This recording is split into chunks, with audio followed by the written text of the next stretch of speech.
$100 million It's wild. with nothing. Mr. President. And he's the one that's the fraud, because he said a house that's worth $1 billion or more is worth $18 million. Everyone's trying to figure it out. You know, you buy a piece of land. That was pretty cool, huh?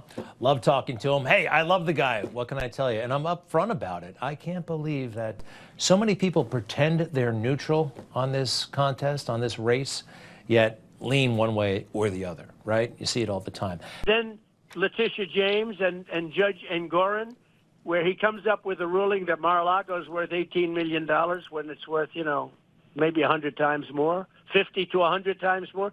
But that was good for his narrative. And they came out with a phony opinion because everything was perfect.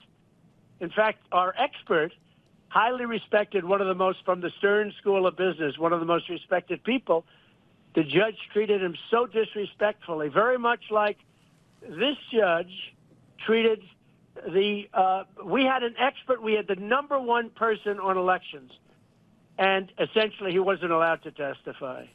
It's amazing. And nobody can believe it. That's one of many infractions, one of many terrible things that happened.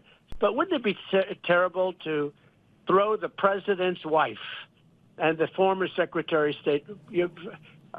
Think of it, the former Secretary of State, but the president's wife into jail. Wouldn't that be a terrible thing?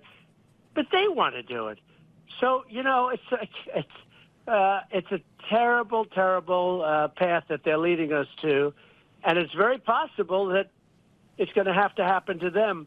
But it's a terrible, terrible thing that's happened to our country. And they're coming in from prisons and jails. They're coming in from mental institutions and above that, insane asylums. And you have a lot of terrorists coming into our country. And it's a terrible thing that he's doing. He's poisoning our country. Some ago, or just left in place your executive orders. What do you think of what he did today?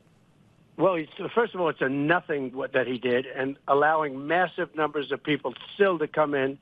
And it's just misinformation, disinformation, and just another hit job. You know, I think that's going to be one of the major points in appeal, and hopefully the appeal will go quickly because they're interfering with the election.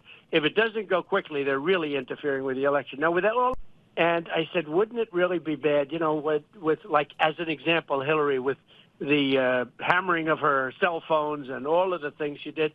But wouldn't it be terrible to throw the president's wife and the former Secretary of State? Think of it, the former Secretary of State, but the president's wife into jail. Wouldn't that be a terrible thing? But they want to do it. So, you know, it's a terrible, terrible path that they're leading us to. And it's very possible that it's going to happen to them. He said, there's no way. You heard me say long before the verdict that Mother Teresa couldn't get a fair trial here. I said that. And no, you couldn't. I never saw a glimmer of a smile from the jury. No, this was a venue that was very unfair.